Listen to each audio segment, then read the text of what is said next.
All right, I wanted to try the logic analyzer section of the, it's an MXO, it's a multi-mode oscilloscope, so it has a logic probes. And it comes with 2 probes, each is 8 channels, okay, so 16 channels total. And they have these little wires that plug into the module here. There's a couple ground leads as well, but each lead has its own ground leg. So there's a ground here that you can attach to, and then a signal here. So I have it hooked up to a Intel 8085 processor. I have the data lines hooked up, and I have the read line and the write line hooked up, and the cables plug into the side of the instrument over here, and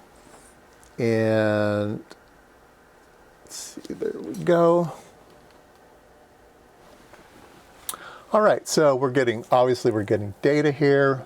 We can stop that. We can zoom in, so we can see all the data. So this is the data bus here. Down here is the write and the read. So there's lots of reads up here. I've created a bus. So the bus is decoded here. So this is like CA, FE, and the way that you can run the bus, let's see, the bus can be clocked. So you can say only interpret the data when there's a clock, and I have the clock set to the read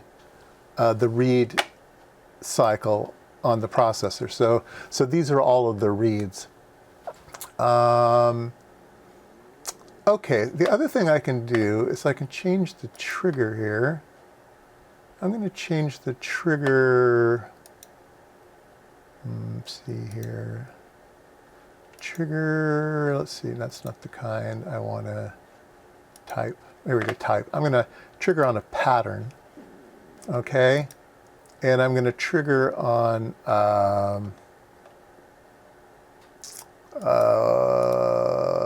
particular bit pattern here, which is, I know, a jump instruction, okay? And we can go ahead and run this thing, and nothing is happening because there's no jump instructions. If I hit the reset button on the microprocessor, boom, it saw a jump. So the only, the reason that I'm not seeing a jump instruction is because when the program is running, it's in a loop. It's like waiting for something. So it's like a jump not 0 or something like that. It's going round and round and round. The very, very first time you run this thing, there's actually a true jump instruction to a location. And that's what it found here. Okay. Let's see here. Let's do it again. And let's see. Where is my jump instruction? It should be right there. What happened to my jump? Oh, it's probably at the beginning. I'm sorry. Probably at the beginning here. Let's see. Let's zoom out. Let's see here. Run stop. Let's zoom out. We'll do another one. Yeah, there we go. All right. So we were looking too wide. So the event happened in here. Okay. And we'll just do a single event. We captured it. I hit the reset button. And then we can zoom in, and we can see we're getting a C3 here. So that was the jump instruction here. All right. So, yeah, logic analyzer seems pretty nice. I do have a major complaint about it, though. Let's see here. Once you have data in here, and you want to scroll back and forth, you use the. This does the zoomy, right? That works fine. This, you can scroll back and forth, right? You can change the position. And watch. Here I'm going to turn it. And then it finally moves over. Turn it.